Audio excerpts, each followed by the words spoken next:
Hi everyone, this is Beth Kitchen. I'm an assistant professor in the UAB Department of Nutrition Sciences, and I'm also a registered dietitian nutritionist.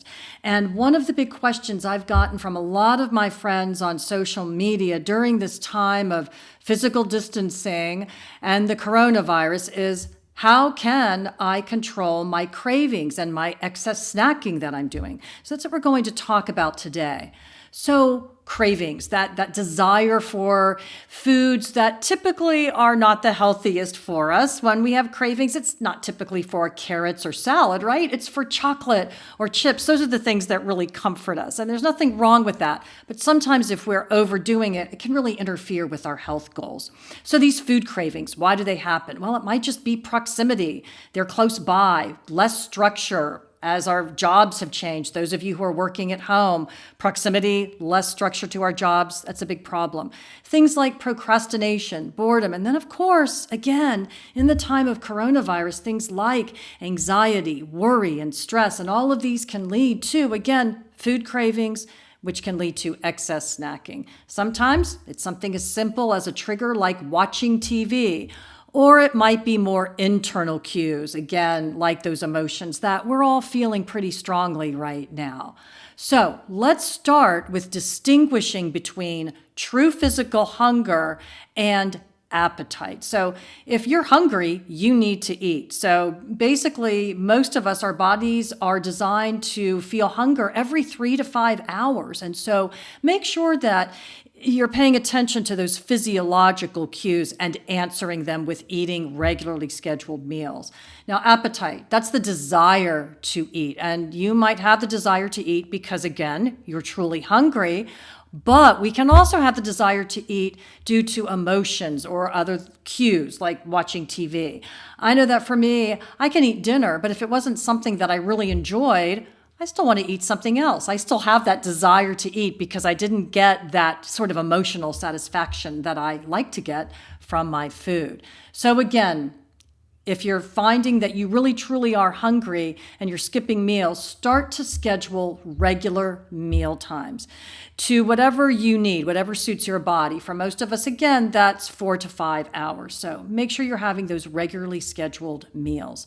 Now, let's say you truly are having cravings and it's not because of true physical hunger and you are overdoing it and you want to kind of control that. Well, here's a trick that I learned from some behavioral psychologists that I worked with early on in my career when I worked in various programs like the Women's Health Trial, some binge eating interventions that we did. And this is one that really works if you try it for a lot of people. Okay, so here's what it is. Let's say you're really craving those chips. They're calling your name from the kitchen. This is what I want you to try. Tell yourself, if I really want those chips 15 minutes from now, I can have them, but I have to wait 15 minutes. Now, I use 15 minutes. Some people use 5 minutes, some longer. I think 15 minutes is a nice place to start to see how you do with this. You set your timer on your phone for 15 minutes, and then you do something else. Anything else. It might be the laundry. It might be read a book. It might be phone a friend. Might be to go for a walk. All different kinds of things that you can do here. What happens? Quite often, the desire passes. The craving passes. It's really common for these cravings to come and go, but you have to give them time to go. So this technique works really well. Now, what about those times when 15 minutes are up and you still want those chips? Well, you get to have them, but use these smart snacking suggestions. First of all, don't eat the snack directly out of the bag or out of the fridge. Take the snack out of the bag, set it in a plate. Look at the serving size, see how many calories it is. So always use that serving size as sort of a guide. You might even cut it down a little bit below that so that you get fewer calories and fat, okay? Mix it up, add in something healthy. Let's say you're eating chips, maybe add in an apple or add in some carrot sticks. So always add in something healthy that particularly has a lot of fiber in it, and that's usually a fruit or a vegetable. And then eat with focus. If you know that when you watch TV, you tend to snack mindlessly, don't snack in front of the TV. For other people, that's not a problem, but if it's a problem for you, really try to change that. And This to me goes for not just your snacks, but also for your meals. Eat with enjoyment, focusing on your food. That might mean away from the TV or Netflix, whatever you're watching. I know that for me, that actually adds to my pleasure and my enjoyment. I like to eat something. I really get a lot out of my food when I do it.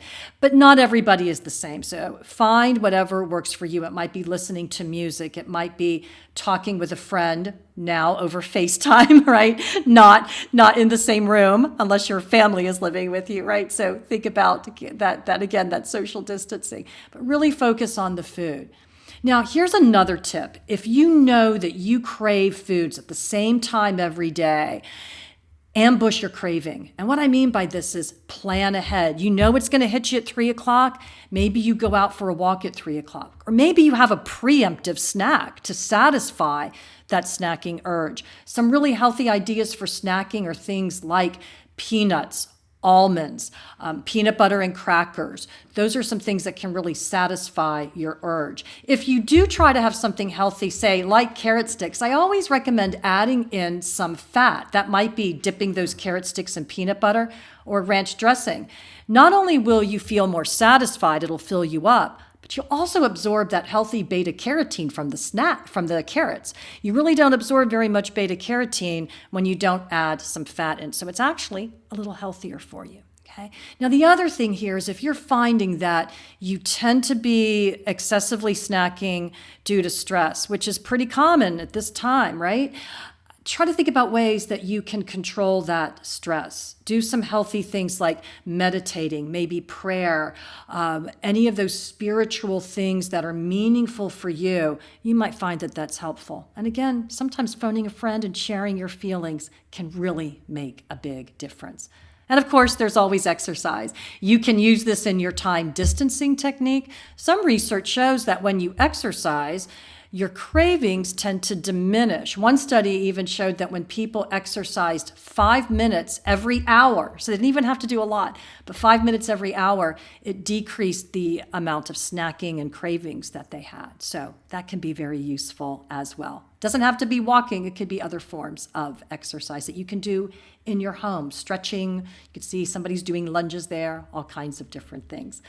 I hope this was helpful. Please give me some feedback. I will be doing a lot of posting during this time of coronavirus, answering your questions. I'll be posting on shopping, what we can freeze, foods that we can freeze so we can keep from shopping too much and also keep from wasting food. So please follow us on UAB Nutrition Trends on Facebook, the website, also nutrition trends at uab.edu/nutrition trends. And then you can follow me on YouTube where I will be posting a lot of videos, and that's at Beth Kitchen, PhD, RDN. Please give me some feedback and let me know how we can help. Thank you.